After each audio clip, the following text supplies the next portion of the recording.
Hema listeners आ चुकी है आप लोगों के लिए माफियाज ट्रैप टू वाइफ कहानी एपिसोड। तो चलिए शुरू करते हैं। इस हफ्ते की कहानी में आप लोगों ने सुन लिया था कि जी और रेयांश के बीच थोड़ी ऑकवर्ड मूवमेंट बन गया था, जिसकी वजह से वो दोनों एक दूसरे की निगाहों में देख नहीं पा रहे थे। लेकिन उसके बावजूद भी रेयांश जिया को एक कदम भी नहीं चलने देते। जैसे ही जिया अपने कदम आगे बढ़ाई थी बाहर निकलने के लिए, लेकिन तुरंत ही रेयांश उसके पैरों को पकड़ कर धीरे से उठाते हैं और उसे अपनी बाहों में होल्ड कर लेते हैं। जिया उनको रोकते हुए कहती है, हम ऐसे नहीं जा सकते, मैं चल लूंगी, कोई प्रॉब्लम नहीं है। रेयांश बाहर निकलते हुए जिया की तरफ एक बार देखते हैं और फिर अपनी निगाहों को जिया के चेहरे से हटाते हुए कहते हैं, अगर तुम्हें इतनी तकलीफ में पैदल चलना पड़े तो मेरे जिम करने का फ़ायदा क्या है। डोंट वरी, तुम्हारा हस्बैंड इतना स्ट्रांग है कि तुम्हें ज़िंदगी भर ऐसे कैरी कर सकता है। बस तुम मोटी मत हो जाना। जिया ये सुन करके रेयांश के चेहरे की तरफ देखती है और तुरंत ही अपने चेहरे को दूसरी तरफ कर लेती है। लेकिन जैसे ही रेयांश सीढ़ियों से नीचे की तरफ आ रहे थे, जिया की भी निगाहें नीचे की तरफ जाती हैं, जहां पर बहुत सारे लोग बैठे हुए थे। खुशियों के मारे प्रार्थना जी ने ऐसा लग रहा था जैसे पूरे सोसाइटी को ही यहाँ पर जमा कर लिया है। असल बात तो ये थी कि प्रार्थना जी को काफ़ी परेशानी झेलनी पड़ती थी अपनी सोसाइटी की औरतों की वजह से, क्योंकि हर सोसाइटी की औरत यही बोलती थी कि दुबई में ज़रूर रेयांश ने किसी लड़की को सेट करके रख लिया है और वो अब तुम्हारे हाथ से निकल चुका है प्रार्थना। अब इसी बात को साबित करने के लिए प्रार्थना जी ने एक एक सोसाइटी की औरतों को बुलाया था, जो हमेशा उनको ताने सुनाया करती थी। और इसी वजह से उन्होंने जिया के लिए साड़ी और बाकी की ज्वेलरीज की अरेंजमेंट की थी कि लड़की बिल्कुल हिंदुस्तानी लगनी चाहिए। प्रार्थना जी भी अभी सारे लोगों से बैठकर बातें ही कर रही थी कि तभी उनकी नज़र अपने बेटे और अपनी बहू पर जाती है। सबसे पहले तो सोसाइटी की औरतें उस तरफ देखी थी और जैसे ही सब लोग की नज़र रेयांश और जिया पर गई थी, आपस में सब लोग गॉसिपिंग करना शुरू कर देते हैं। प्रार्थना जी तुरंत ही खड़ी होती है और मुस्कुराते हुए रेयांश और जिया का वेलकम करते हुए कहती हैं, आओ मेरे प्यारे बच्चों। वहीं बैठी एक औरत जो दूसरी औरत से कहती है, ऐसी तो बहू नहीं देखी हमने जो इस तरह से अपने पति के गोद में घूमे, कुछ ज़्यादा ही अय्याशी वाली लगती है। अब रियांश और जिया भी नीचे आ गए थे। प्रार्थना जी जो पलट कर उस औरत को देखते हुए काफ़ी कड़क लहजे में जवाब देती हैं, वो क्या है ना, हमारे बेटे और हमारी बहू में बहुत प्रेम है, इतना कि मेरा बेटा अपनी प्यारी बीवी को यूँ पैदल क्यों चलने देगा। लेकिन अब आप तो नहीं समझ पाएंगी, आपकी बहू और आपके बेटे में उतना प्यार नहीं है ना। ये सुनकर वो औरत एकदम से चुप रह गई थी और दूसरी औरत भी उनको घूर घूर करके देख रही थी। वहीं प्रार्थना जी जो आगे की तरफ बढ़ती हैं और जिया को देखते हुए कहती हैं, आओ बेटा सबसे मिलो और अच्छे से अपना परिचय देना, ठीक है। जिया जो रेयांश की तरफ देखती है और उनके कंधे पर अपने हाथ से टैप करते हुए कहती है, अब तो उतारिए। रेयांश उसके कमर पर अपने एक हाथ को रखे हुए थे और दूसरा हाथ जिया के पैरों के पास था। वो उसे ले जाकर के आराम से सोफा पर बैठाते हैं और उसके कपड़े को ठीक करते हुए कहते हैं, आराम से बैठो और जब ऊपर जाना होगा तो मुझे इन्फॉर्म कर देना, मुझे कुछ काम है, मैं आता हूँ। और ये बोलकर वो वहाँ से बाहर की तरफ चले गए थे। जिया काफ़ी सहमी और डरी सी अपने एक हाथ को दूसरे हाथ में मोड़ करके बैठी हुई थी और उसने अपने चेहरे को भी नीचे किया हुआ था। उसे इन सारे सिनेरियो के बारे में कुछ आइडिया ही नहीं था और कैसे इन लोगों के साथ डील करना है। जिया के बगल में आकर बैठती हैं और उसके कंधे पर हाथ रखते हुए उसे सपोर्ट करते हुए कहती हैं, बेटा डरने की ज़रूरत नहीं है, तुम्हारा इंटरव्यू थोड़ी ना होने जा रहा है। और फिर वो बाकी के सामने बैठी औरतों को देखकर कहती हैं, शर्मा रही है बेचारी। जिया धीरे धीरे अपने चेहरे को उठाती है और हाथ जोड़ते हुए सबको नमस्ते करती है। वही एक मोटी गोरी सी औरत जो काफ़ी जगह लेकर के बैठी हुई थी, वो काफ़ी अकड़ में जिया को ऊपर से नीचे तक देखते हुए कहती हैं, वैसे बुरा मत मानिएगा प्रार्थना जी, लेकिन आपकी बहू बहू लग नहीं रही है। मतलब इतने बड़े खानदान की बहू, अग्निहोत्री परिवार की एक लौती बहू, इस तरह से। वहीं दूसरी औरत भी उसको सपोर्ट करते हुए कहती हैं, बात तो सही है, चेहरे पर भी कोई रौनक नहीं है और ऊपर से ये धब्बा कैसा है बेटा, क्या रियांश मारते हैं तुम्हें। छी छी छी, अभी नई नवेली दुल्हन को मारना शुरू कर दिया। तभी तीसरी औरत जो साइड में बैठी हुई थी और वो भी जिया के चेहरे की तरफ देखते हुए कहती हैं, बड़े घर की बात ही ऐसी होती है, सिर्फ दूर से रौनक दिखता है लेकिन अंदर अंदर परिवार में पता नहीं क्या क्या होता है, बेचारी। और फिर वो जिया के चेहरे पर अपना हाथ धीरे से रखते हुए कहती हैं, डरो मत, बताओ हमें, हम भी तो औरत हैं, हमने भी अपने ज़माने में बहुत कुछ सहा है। अगर कोई बात है तो हम लोगों से बताओ। अब ज़माना नहीं रह गया। अगर रियांश बेटा तुम्हें कुछ भी करते हैं, मारते हैं, पीटते हैं, तो हमें बताओ। हम यूं उनकी कंप्लेन करेंगे। प्रार्थना जी तो अभी तक इतना खुश थीं, लेकिन उन लोग की बातें अब प्रार्थना जी को परेशान करने लगती हैं। वही वासना जो रेडी होकर के अपने रूम से बाहर आ रही थी, और इस तरह से इतने सारे लोगों को देख करके वो बाहर आ करके जिया के बगल में बैठते हुए कहती है, क्या बात है भाभी, इतनी सुबह सुबह? वैसे लग आप कमाल की रही हो। सामने की औरतें जो कहती हैं, क्या खाक कमाल लग रही है। सूरत तो इतनी प्यारी है, लेकिन चेहरे पर इतने सारे दाग। हाँ, ऐसा लग रहा है किसी ने बहुत बुरी तरह से मारा पीटा है। वासना जो उस औरत को देखते हुए कहती है, वैसे मैं आप लोग के मुंह तो लगना नहीं चाहती, लेकिन फिर भी अगर आप लोग को इतनी दिलचस्पी है इनके बारे में जानने तो मैं बता दूं। मेरी भाभी फिल्म की एक्ट्रेस हैं और ये फाइटिंग सीन भी करती हैं, ना कि आप लोग की तरह अपने पति के पैसों पर एंजॉय करती हैं। और फाइटिंग सीन में थोड़ा बहुत चोट लगना तो मामूली सी बात होती है। वैसे आप लोग को फिल्म इंडस्ट्री के बारे में तो कुछ पता नहीं होगा, और आपकी बहुएं तो घर पर रहती है ना, वाइफ और बन करके। लेकिन हमारी भाभी नहीं, हमारी भाभी वर्किंग वुमेन है। अब प्रार्थना जी को थोड़ा कॉन्फिडेंस महसूस हो रहा था, और वो भी वासना की बात पर हामी भरते हुए कहते हैं, और नहीं तो क्या, हम पुराने कल्चर वाली औरत नहीं हैं जो अपनी बहू को चार दीवारी के अंदर छुपा कर रखें। वासना जी कहती है, नहीं नहीं, छुपा कर रखना चाहिए। अब जिसके बेटे ही इतने मजबूत ना हो कि वो समाज से लड़ सकें, उनको तो छुपा कर ही रखना चाहिए अपनी बहू को, है ना आंटी जी? पीछे से वेदिका जो उसके कंधे पर हाथ रखते हुए कहती है, बस करो, कॉलेज नहीं जाना है तुम्हें? वासना वेदिका की तरफ देखते हुए कहती है, अरे आओ ना दी, देखो इतनी प्यारी प्यारी आंटी लोग आई हैं, आप बात नहीं करोगे?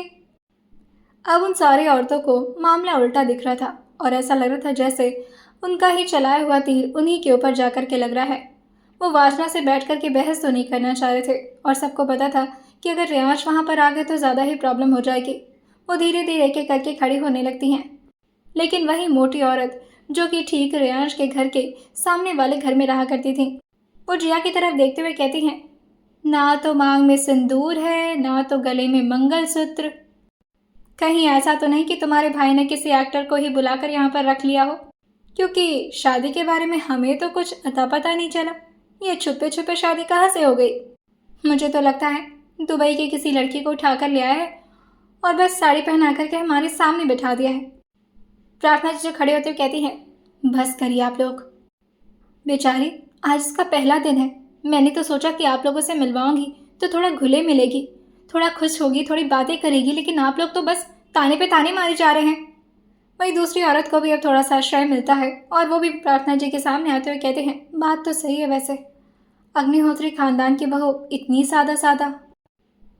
मुझे ऐसा लगता है कि ज़रूर ये भाड़े पर आई हुई औरत होगी, एक्टिंग कर रही होगी, है ना? और ये बोलते बोलते वो जिया के चेहरे के सामने झुक गई थी। जिया एक शब्द नहीं बोल रही थी, क्योंकि उसे यहाँ पर बोलना ठीक नहीं लग रहा था।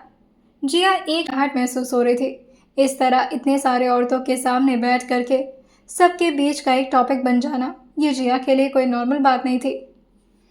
प्रार्थना जी ने इस बात का ध्यान नहीं दिया था कि जिया ने ना तो सिंदूर लगाया है, ना ही उनकी दी हुई कोई ज्वेलरी पहनी है, और ना ही मंगलसूत्र, जिसे देख करके प्रार्थना जी को भी थोड़ा बुरा लगता है, और उसके कंधे पर हाथ रखते हुए कहती हैं, तुम चलो बेटा, रूम में जाओ। सारी औरतें भी अब धीरे धीरे करके प्रार्थना जी को नमस्ते करते हुए बाहर निकलने लगी थी। जिया धीरे धीरे खड़ी होती है और सीढ़ियों की तरफ धीरे से आगे बढ़ती, लेकिन तभी वो देखती हैं कि सारी औरतें वहां से जा चुकी हैं, और प्रार्थना जी जिया को रोकते हुए कहती हैं, मैंने तुम्हारे लिए थाल भिजवाई थी बेटा, उसमें सारे सामान रखे थे। ना पैरों में पायल है, ना मांग में सिंदूर है, ना गले में मंगलसूत्र तक नहीं डाला तुमने। क्या मिला हमारी बेइज्जती करा के तुम्हें? प्रार्थना जी वैसे तो दिल की बुरी नहीं थी, लेकिन वो छोटी छोटी बातों पर थोड़ा गुस्सा हो जाया करती थी। वासना जो अपनी मॉम को रोकते हुए कहती है, मामा उनका फर्स्ट डे है आज, नहीं समझ में आएगा उन्हें, थोड़ी प्रॉब्लम होती है शुरुआत में, धीरे धीरे एडजस्ट हो जाएंगी। तभी पीछे से थोड़ी तेज़ लहजे में आवाज़ आती है, कोई ज़रूरत नहीं उससे एडजस्ट होने की, वो जैसी है आप लोग उसे वैसे ही एडजस्ट करिए। ये सुनकर प्रार्थना जी पीछे की तरफ मुड़ती हैं और उसके साथ ही वासना भी। जिया भी धीरे धीरे कदमों से पीछे की तरफ मुड़कर रियांश की तरफ देखती है जो उन्हीं लोग की तरफ आगे बढ़ रहे थे। प्रार्थना जी जो रियांश को देखते हुए कहती हैं, बेटा मैंने तुमसे कहा था ना, वो सारी चीज़ें जो मैंने मैंने दी थी वो ज़रूरी थी। बहू के पहले दिन मुंह दिखाई पर इस तरह सादा सादा कपड़ा पहन करके उसे बैठना नहीं चाहिए था। तुम्हें पता है अग्निहोत्री खानदान का कितना बड़ा इंसल्ट हुआ है। अभी भी तो तुम्हारे पापा बाहर गए, लेकिन जब वो आएंगे और उन्हें पता चलेगा कि हमारे आसपास की सोसाइटी हमारे ऊपर कितना गंदा ब्लेम लगा कर गई है। पता है क्या बोला इसे? कह रहे थे कि शादी नहीं हुई है, तुम भाड़े पर लेकर आए हो उसे। यही इतने सालों से परेशान थी कि तुम्हारी शादी हो जाए। मैंने ज़्यादा थोड़ी ना कुछ मांगा था, बस ठीक तरीके से कपड़ा तो पहन सकती थी ना ये लड़की। रियांश वासना से कहते हैं, मॉम को रूम में लेकर जाओ। लेकिन प्रार्थना जी जो रियांश से कहती हैं, नहीं मैं कहीं नहीं जा रही, पहले मुझे इसका जवाब चाहिए, क्यों नहीं पहनी तुम? और अचानक ही प्रार्थना जी का लहजा थोड़ा तेज़ हो गया था। जिया जो अपने चेहरे को नीचे की तरफ झुका ली थी और उसे समझ में नहीं आ रहा था कि उसका क्या जवाब दे। अभी रियांश प्रार्थना जी से कुछ कहते ही कि तभी एक और बड़ी मुसीबत उन लोग के घर में दाखिल होती है। मिसेज राज नंदिनी जो रियांश की बड़ी माँ थी, वो अपने एक बेटे के साथ उन्हीं लोग के घर के अंदर आ रही थी और जैसे ही प्रार्थना जी की नज़र उन पर जाती है वो अपने सिर पर हाथ रखे अपना चेहरा पीछे की तरफ मोड़ कर कहती हैं, बेड़ा गर्क हो, इनको भी अभी आना था, अब तो ये और ज़्यादा सुनाएंगी मुझे। बेटा तुम जाओ रूम में, तुम इनके सामने नहीं आओगी। वहीं पीछे से राजनंद जो प्रार्थना जी को देखते हुए कहती हैं, क्या बात है, बहू को हमसे नहीं मिलवाने का इरादा है क्या? फोन पर तो बड़ी बड़ी बातें कर रही थी प्रार्थना। प्रार्थना जी जब अपनी आंखों को जोर से बंद करती हैं और फिर रियांश से कहती हैं, बेटा तुम लेकर जाओ इसे। लेकिन रियांश जिया का हाथ पकड़ते हैं और उसे धीरे धीरे वही सोफा पर ले आकर बैठाते हुए कहते हैं, तुम यहीं पे बैठो, कुछ खाओगी? जिया जो कहती है, कैसी बात कर रहे हैं, यहाँ पर गेस्ट आए, मैं क्यों खाऊंगी? रियांश उसको देखते हुए कहते हैं, गेस्ट आए तो क्या तुम भूखे रहोगी? और फिर वो एक स्टाफ को ऑर्डर देते हुए कहते हैं, मैम के लिए नाश्ता तैयार करो। और उसका हाथ पकड़े हुए ही उसके बगल में आकर बैठ गए थे। राजनंदिनी को रियांश से काफ़ी जेलसी रहती थी। ऑब्वियसली के परिवार का छोटा बेटा होने के बावजूद भी वो सबसे ज़्यादा सक्सेसफुल था। राजनंदिनी के 3 बेटे थे, जिसमें से 2 की शादी हो चुकी थी और जिसके साथ वो इस वक्त अग्निहोत्री मेंशन में आई थी वो उनका छोटा बेटा था, वो भी रियांश के लगभग उम्र का ही था। राजनंदिनी जो पहले तो प्रार्थना जी को सुना करके फिर आकर आराम से सोफा पर बैठती हैं और 2 स्टाफ को बुलाते हुए कहती हैं, ये सामान रखवा दो हमारे रूम में, अब कुछ दिन अपनी देवरानी से सेवा करवाने का इरादा बना कर आई हूँ मैं।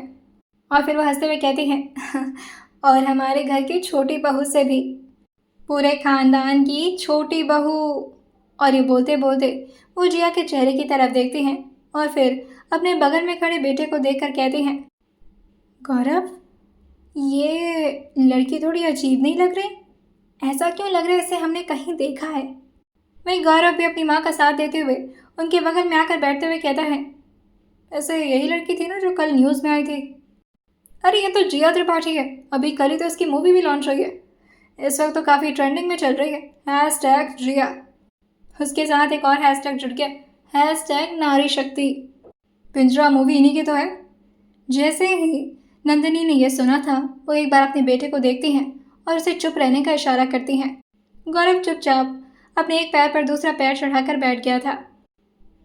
वहीं वो जिया को एक बार देखती हैं और फिर उनके बगल में बैठे रियांश को, और उनको देखते हुए वो एक फेक स्माइल पास करते हुए कहती हैं, तुम ऑफिस नहीं गए बेटा? रियांश अभी तो अपने फ़ोन में देख रहे थे और धीरे धीरे वो अपने एक हाथ जिया के हाथ पर बंधा हुआ था। वो अपने फ़ोन में ही देखते हुए कहते हैं, अगर गया होता तो यहाँ पर आपको नज़र आता? नंदिनी जी रियांश से हमेशा कुछ इसी तरह के जवाब की एक्सपेक्टेशन करती थी, लेकिन रियांश के सामने वो तब भी ना तो ज़्यादा स्ट्रिक्ट टोन यूज़ करती थी और ना ही कभी उन्हें डांटा करती थी। वो चुपचाप एक चापलूसी भरी हंसी अपने चेहरे पर लाते हुए कहती है नहीं नहीं, मुझे लगा कि अपनी बीवी के चक्कर में ऑफिस नहीं गए। रियाज अपने सर को हाँ मिलाते हुए कहते हैं, वो भी बात है, अब इसे इस हालत में छोड़ करके ऑफिस कैसे जा सकता हूँ मैं। नंदिनी जी जो पूछते हैं, इस हालत में मतलब? अभी तो शादी हुई है, क्या प्रेग्नेंट भी?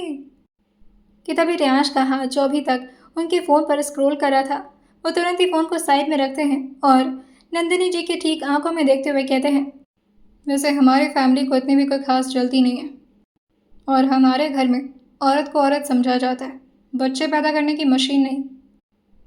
ये सुनकर प्रार्थना जी को भी बहुत प्राउड महसूस हो रहा था कि उन्होंने रियांश जी जैसा बेटा पैदा किया है जो हमेशा उनके और उनके घर की इज्जत को बरकरार रखता है। ये बात सुनकर कि वासना, वेदिका और पीछे खड़ी प्रार्थना जी तीनों लोग हल्का हल्का मुस्कुरा रहे थे। नंदिनी जी जो गौरव से कहती हैं, पहली मुंह दिखाई है बेटा, ज़रा पैसे देना, थोड़े पैसे चढ़ा ही दो इससे। वैसे पहली मुंह दिखाई है, लेकिन इतने सारे ड्रामा के साथ ये मुंह दिखाई होगी मैंने सोचा नहीं था। वैसे कौन से खानदान है तुम्हारा? वो जयशंकर तिवारी ना? प्रार्थना जी खुश होकर जिया के बगल में आके बैठते हुए कहती हैं, हाँ, यूपी के सीएम है वो। उन्हें लगा था कि वो ये बात थोड़ी प्राउडली बोलेंगी तो बात और अच्छी बनेगी, लेकिन यहाँ पर बात दोबारा से उल्टी पड़ जाती है। नंदिनी जी जो हंसते हुए कहती हैं, सीएम? वो तो जेल में है ना अभी, और सीएम के पोस्ट से तो उनकी पार्टी ने उन्हें उतार भी दिया है। अरे कल इसके पैरों में नाक रगड़ करके पूरे लाइव चैनल पर दिखाया जा रहा था, ऐसे आदमी को कोई सीएम कैसे रख सकता है भाई? बहुत बेकार परिवार है तुम्हारा बेटा, कैसे सरवाइव की वहाँ पर? जिया की मुट्ठी कस के बंद होती जा रही थी। हाँ, उसका परिवार जैसा भी था, लेकिन वो अपने परिवार के बारे में किसी तीसरे से कुछ ऊट पटांग नहीं सुनना चाहती थी। अब रियांश उसके हस्बैंड थे, उसके केयर करते थे, उससे प्यार करते थे। वो उसके परिवार के साथ चाहे जो मन चाहे वो करे, लेकिन कोई तीसरा इस तरह उसकी फैमिली का इंसल्ट करे जिया कोई बर्दाश्त नहीं होता। और वो धीरे से अपनी नज़र उठाकर नंदिनी जी की तरफ देखते हुए कहती है, फिलहाल तो मेरा परिवार यही आंटी जी।